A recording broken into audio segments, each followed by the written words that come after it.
Hello, gentlemen. I'd like to talk about the notion of over-intellectualizing things for the sake of mental safety, and how it doesn't help if it keeps us from what we really want to do. Your life can't just be safe intellectual certainty. It should be balanced with the real world to some degree, at least, so you can close the loop of certainty in your head with evidence, like a scientist would. Thinking your life isn't enough. It has to be real too, gentlemen.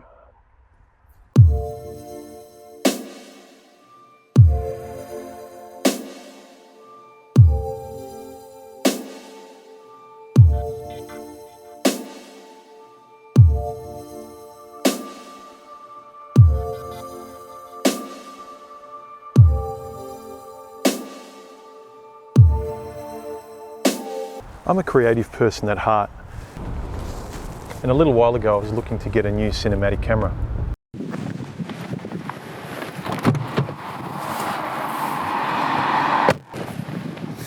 I wanted to express my thoughts, words and ideas in a completely different way and challenge myself creatively.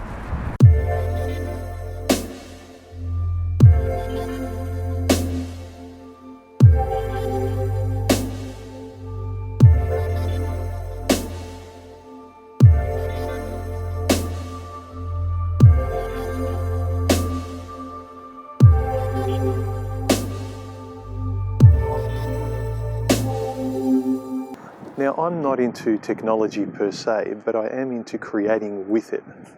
So, as is common, I spent some time online researching the look, quote unquote, that different cameras produce. A while ago I was looking online at another lens review for my camera. And as I'm watching countless YouTube channels by self-declared creatives and vloggers, I noticed that their entire channels are simply footage of them going about their day and about the technology they're using, and not much else. You know, the camera, the lens, the drone, their boosted boards, while saying words like super cool, rad, dope. Like, oh my god. Now, don't get me wrong, I like being entertained as much as the next person. But the majority of them kept talking about how important creativity and story was to them, and finding some kind of elusive meaning within this creativity and these tools that they were using so they could find some sort of meaning in their lives, because it seemed to be important to them. But all I saw was trait neuroticism barely alleviated by trying to simulate a free and creative lifestyle. From what I saw, the content of some channels is entirely about unboxing new creative technology.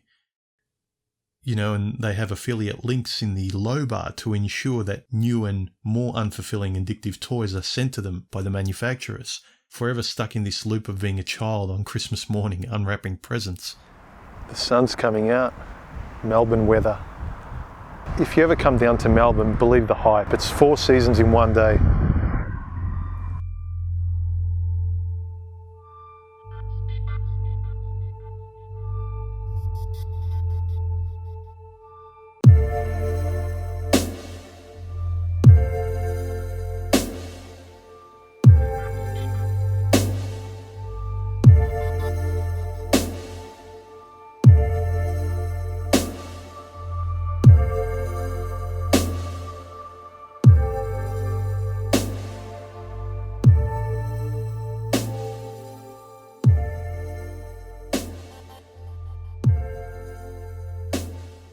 After a few months of delaying my camera purchase through this research, I noticed I was getting a little anxious.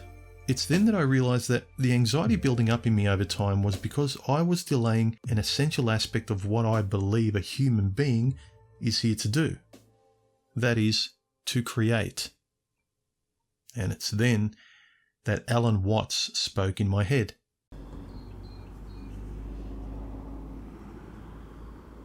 The menu is not the meal, gentlemen. The menu is not the meal. The menu is not the meal. All this endless safety of over-intellectualizing the menu in our heads, it was not satisfying my human need to create. The variety of the menu, the have-it-all of the menu, was a comfortable cage keeping me from doing stuff. The safety of thinking didn't satisfy. As Morpheus so famously said, the body cannot live without the mind. But let's not forget the reciprocal notion also. The mind cannot live without the body. You have a body and a mind. It's a healthy symbiotic relationship. A one-sided relationship doesn't work, as I'm sure a lot of you guys who are still in the dating game can attest to. The two things need to be in harmony. Here's a tip if you're stuck in your own mental menu, and it's worked for me. Start writing your honest thoughts down, and don't stop until you start switching on your own light bulbs. I found through writing, the more honest you can be with yourself, the more you can be revealed, the more you will reveal yourself on paper. And sometimes it's shocking to find out through the language that you use when you write how badly you treat yourself or how less you think of yourself. Be honest on paper. I found that's a great thing to do, because on paper I think you're stronger for revealing the real you, because if you keep it up here in the menu, your ego's in charge. Remember, the system, women, bosses, advertising, all talk to you and feed you your mental menu daily. But journaling and writing this kind of intimacy is a great way for you to finally talk well to yourself instead of others talking to you, and reveal some truths to yourself, instead of constantly being talked to by the world's memes and demands of you.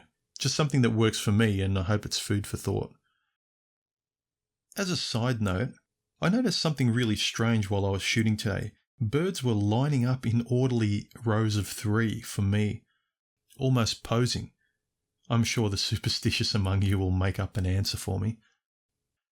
Anyway, so I finally got my camera and started to connect my mind and body again.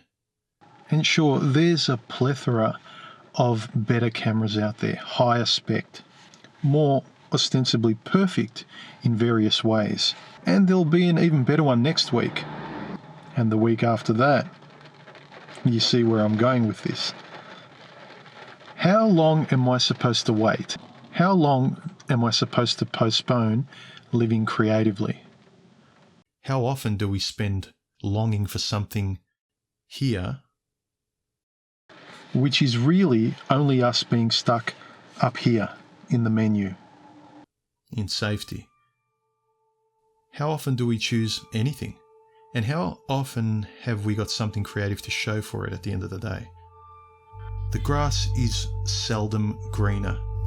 I came to realize I just needed to pick something now.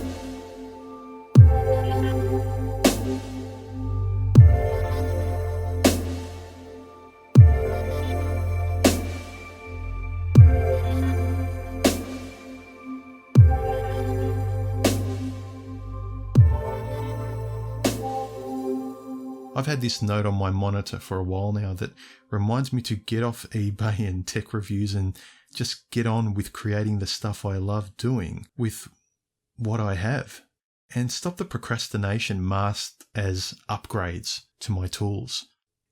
Today, we're a society raised on endless mental menus rather than real human meals. Aching almost to feel embodied and whole, dare I say it, human, and not just ineffectually living up here in your menu. Don't just think your own way, gentlemen. Go your own way. Later. Like, comment, subscribe, and hit the bell icon to be notified of my next video. If you're still not being notified, guys, I've outlined some steps in the low bar next to the red dot that should help. And finally, feel free to donate through Patreon or PayPal. It keeps me creating and I really do appreciate it. Thanks.